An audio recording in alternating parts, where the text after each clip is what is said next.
오늘 주중 모임 기도하고 시작하겠습니다. 하나님 아버지 감사합니다. 오늘도 저희가 주중 모임으로 모였습니다.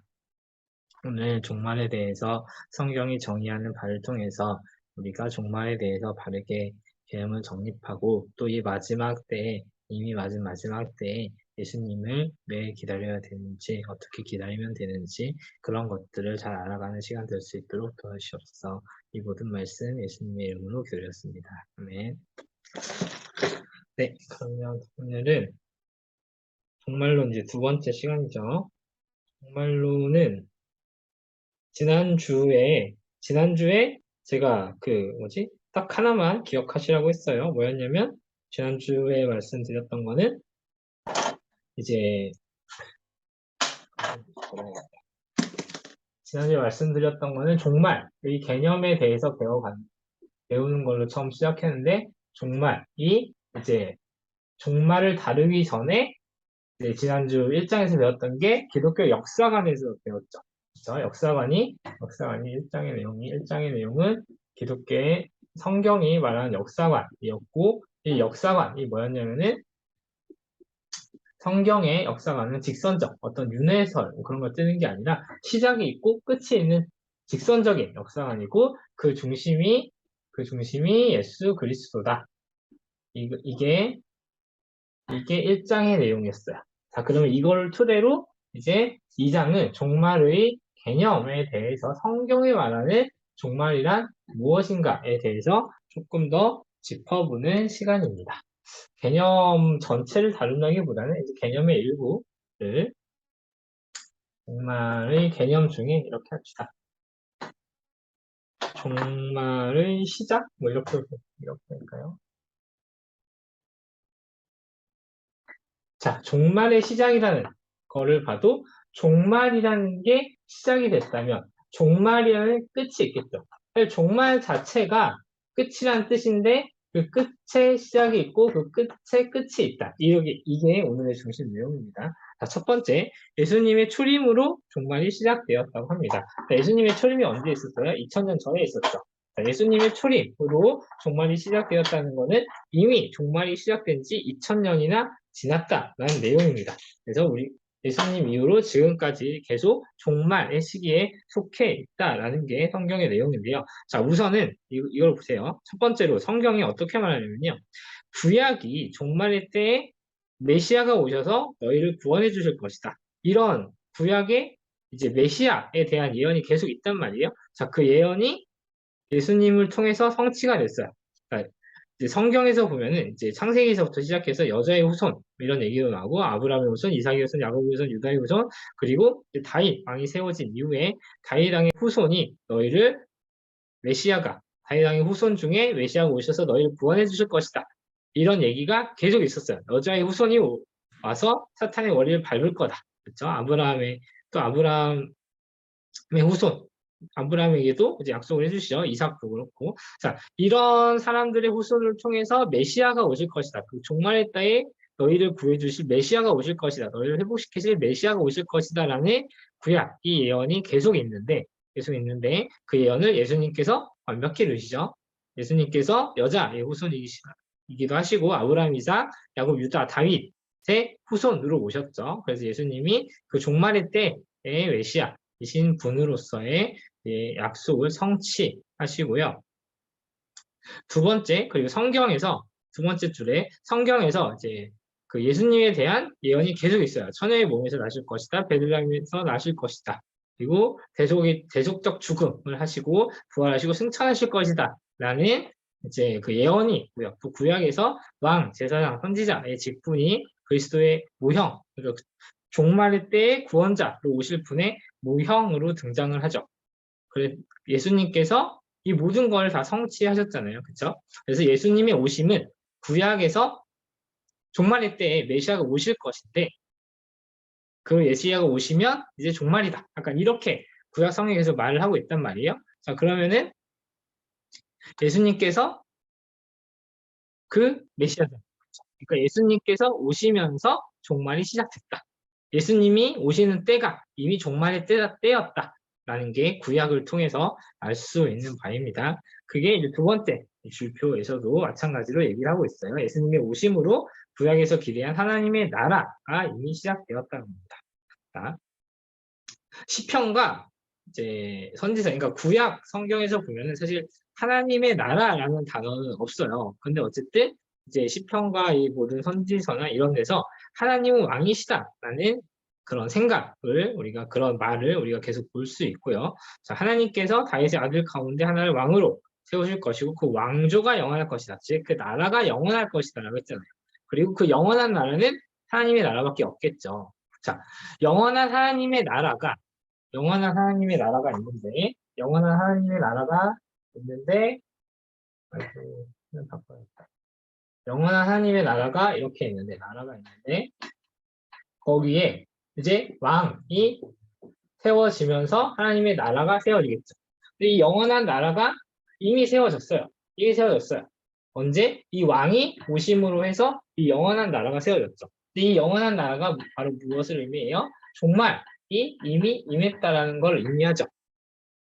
자, 영원한 나라가 세워졌다는 거는 종말이 시작되었다라는 걸 얘기하는데 이 종말이 시작된 시점, 이 영원한 나라가 시작된 시점이 이 예수님이 왕으로 이 땅에 오셨을 때잖아요. 2000년 전에.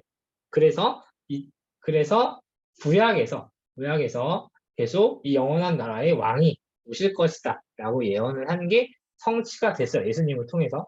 그러면은 구약의 예언을 통해서 우리가 지금 종말의 시대에 이미 예수님으로부터 시작된 종말의 시대에 우리가 살고 있다라고 볼 수 있겠습니다. 특히 이제 다윗 언약을 보면은 우리가 지난 시간에 이제 언약을 많이 배웠죠. 언약이라는 게 이제 하나님이 은혜를 베푸실 것이라는 어떤 약속이라고 했잖아요. 특히 다윗 언약은 이제 내가 너의 후손 중에 왕을 세워서 그 왕을 통해 너희를 구원하겠다. 영원한 나라를 세워서 너희를 구원하겠다. 라는 언약이 그 다윗 언약인데 그 언약이 예수 그리스도를 통해 성취가 되었죠. 영원한 나라가 다윗 언약에서 약속된 영원한 나라가 성취되었고 특히 이제 병 고침과 축기 사역은 이게 병 고침과 축기 사역은 당시에 이제 사탄의 권세를 예수님이 다 눌러버리셨다는 거거든요. 그래서 사탄의 나라가 하나님의 나라에 패배하는 모습을 보여주는 게 이제 이 병고침과 축기가 이제 귀신을 쫓아내는 사역이거든요. 쫓을 축자에 귀신 기자를 써가지고 그래서 귀신을 쫓아내는 사역이 바로 하나님 나라가 이미 그 하나님 나라의 세력이 이 땅을 정복하고 있다라는 증거를 볼 수 있겠습니다. 마지막으로 예수님의 초림으로 구약에서 마지막 날들에 일어날 일이라고 한 것들이 성취가 되었습니다. 예수님이 오셔서 여러 가지 사역을 하셨는데 물론 병고침과 축기 사역도 있지만 예를 들면은 예수님의 초림 아니 예수님의 사역이 아니구나. 사역이 아니라 그 예수님이 오실 때 이제 구약에서 계속 이렇게 얘기를 해요. 이스라엘이 공격을 받고 박해를 당하고 환난을 당한 뒤에 구원을 받을 것이다. 누굴 통해서? 어떤 구원자를 통해서 구원을 받을 것이다 라고 하잖아요. 실제로 예수님이 오시기 직전에 이스라엘이 바벨론 포로로 끌려가면서 이제 완전히 다 그 민족, 나라가 다 망하고 모든 환난을 당하고 근데 그런 이후에 이제 예수님이 오셔서 이제 그러니까 이스라엘을 구원을 해주시죠. 그리고 이스라엘의 적은 심판을 받게 된다는 또 예언이 있었습니다. 그 이스라엘의 적이었던 약간 이 세상의 물리적인 적이었던 바벨론이라든지 로마 제국도 결국 망하게 되었죠. 그런 것들을 통해서 구약의 예언이 성취가 되었다는 걸 알 수 있고요. 베드로, 바울, 요한, 히브리서 저자들은 다양한 용어로 구약에 약속된 마지막 날들이 도래했다고 합니다. 예를 들면은 바울 같은 경우는 때가 참에 하나님이 그 아들을 너에게 보내사 이렇게 얘기를 하거든요. 때가 참에 라고 했다. 때가 다 찼다는 거잖아요. 때가 다 지났다. 이미 이제 모든 때가 다 이렇게 완성이 됐다. 다 지났다는 거잖아요. 그렇죠? 그런 걸 통해서 또 보면은 위에 또 이런 일들이 있어요. 그 요엘이 이런 얘기를 해요. 마지막 때에 이제 아비들은 꿈을 꾸고 청년들은 꿈을 꾸고 아니면 환상을 보고 막 이런 예언을 하는 게 있거든요. 그게 실제로 마가의 다락방에서 많이 이루어지기도 하고요. 그래서 구약에서 마지막 때 이런 일들이 있을 거야. 마지막 때 이런 일들이 있을 거야. 라고 계속 얘기를 했던 게 예수님의 시대 때 예수님이 오심으로 그리고 예수님 이후에 그 사도들의 사역의 때 다 성취가 돼요. 자, 마지막 때 이런 일들이 있을 거야 라는 예언이 있었는데 그 일들이 일어났어요. 그러면은 그때가 마지막 때겠죠. 그렇죠? 그러니까 마찬가지로 구약에서 마지막 때에 그냥 파란색으로 안 쓸게요. 어쨌든 구약에서 마지막 때에 무슨 일이 있을 거야 라고 했던 게 다 일어났어요. 그러면은 일어난 때가 마지막 때라는 게 당연히 논리적인 귀결이겠죠. 그래서 예수님의 초림의 때가 바로 마지막 때가 시작이 된 거다라고 볼 수 있겠습니다. 그래서 오늘 책에서도 설명을 하는데 사실 구약에서는 이제 메시아의 오심만 그 그리스도가 오시고 그러니까 너희를 구원할 구원자 메시아가 오시고 그 뒤에 뭐 이제 너희가 구원을 받고 종말이 될 것이다라는 어떤 단선적인 어쨌든 직선적인데 어쨌든 단선적인 이제 그 종말관을 가지고 있어요. 그래서 이때 메시아 그때는 그 메시아가 누군지 모르죠 아직은. 그 메시아가 오셔서 너희를 보내주고 이때는 이제 너희가 뭐 어려움을 겪고 환난을 겪고 박해를 당하고 막 이렇게 하지만 이때는 메시아가 오시면 너희가 불평을 받고 회복되고 너희 나라가 이렇게 회복될 것이다. 이런 기대를 하고 있었던 게 구약의 종말관이었다면 신약의 종말관은 이것도 책에 나오는 그림입니다. 어쨌든 이렇게 시간이 흐르다가 그리스도가 오시고 나서 종말이 새롭게 시작이 돼요. 이거는 새롭게 시작이 돼요. 그리고 이렇게 여기까지 오고 그리고 예수님이 이후에 또 재림을 하시면 이때 하나님의 나라가 완성이 됩니다. 즉 여기가 예를 들면 땅의 나라고 여기가 하나님 나라예요.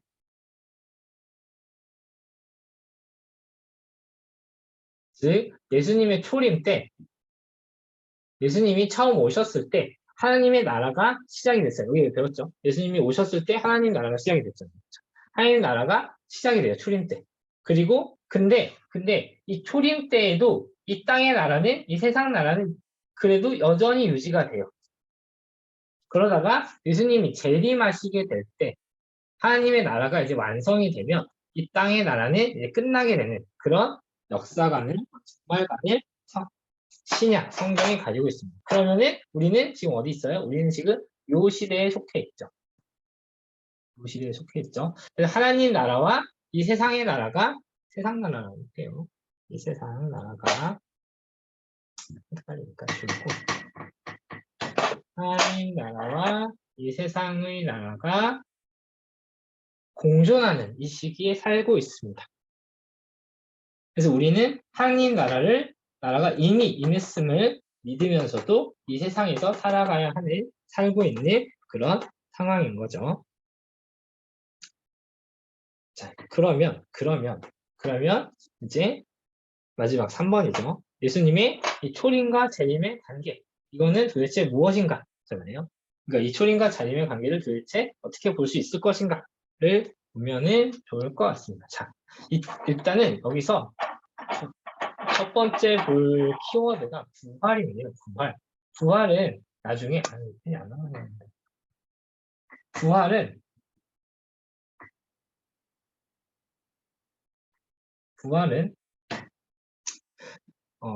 그거는 몇 과인지 모르겠는데 나중에 한번 배울 거예요. 부활. 근데 자, 예수님이 초림 때 할게요.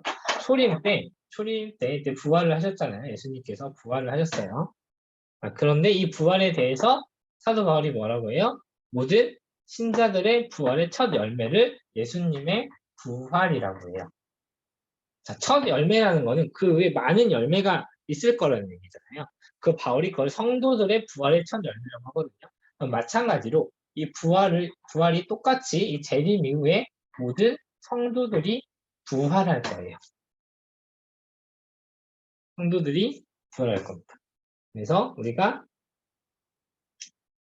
사도신경에서도 뭐라고 볼게요?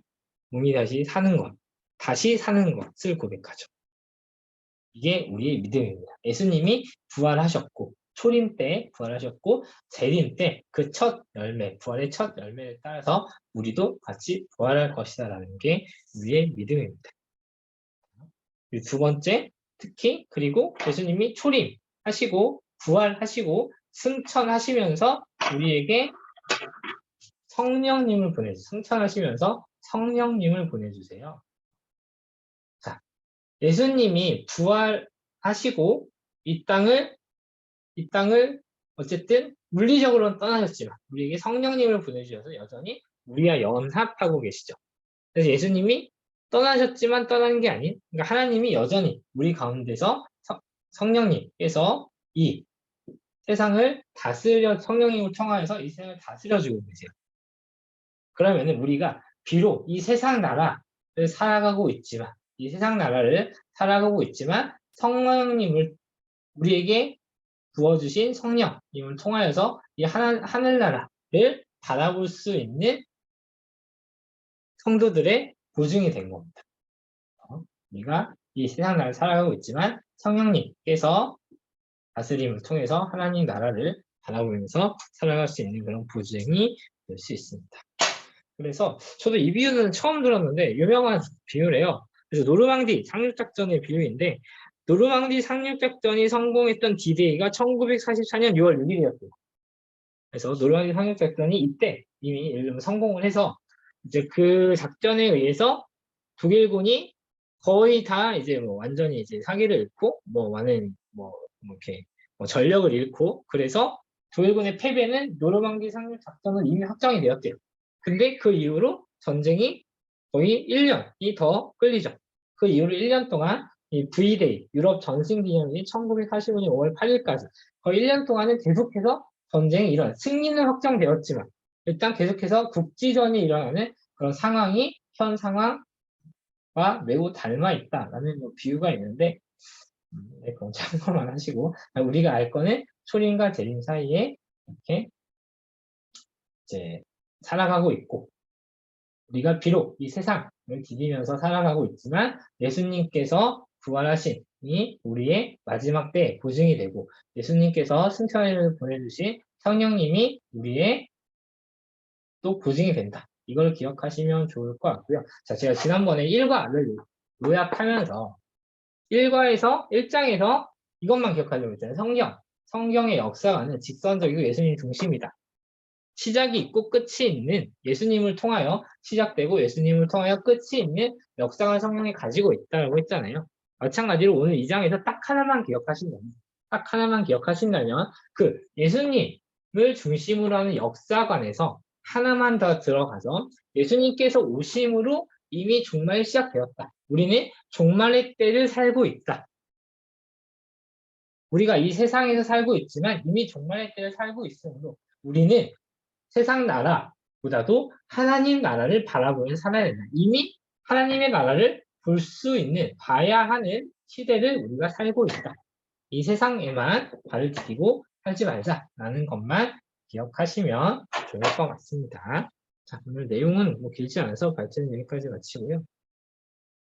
책도 길지 않아요. 길지 않아서 16분이면은 35분, 45분, 47분까지 책을 읽고 다시 모이도록 하겠습니다. 47분까지 책 읽을게요.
제가 47분이라고 했죠? 47분이 아니라 시간을 잘못 넣었네.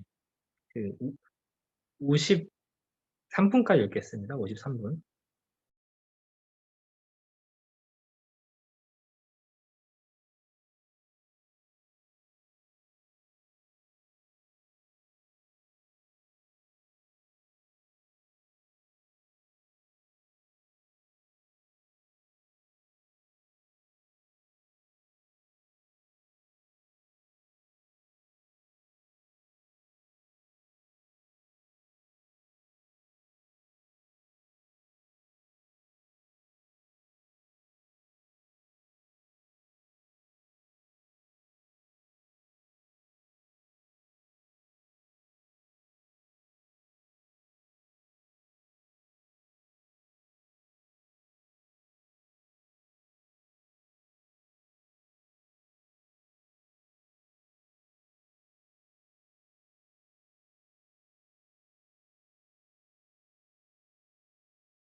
네, 여러분 다 읽으셨나요?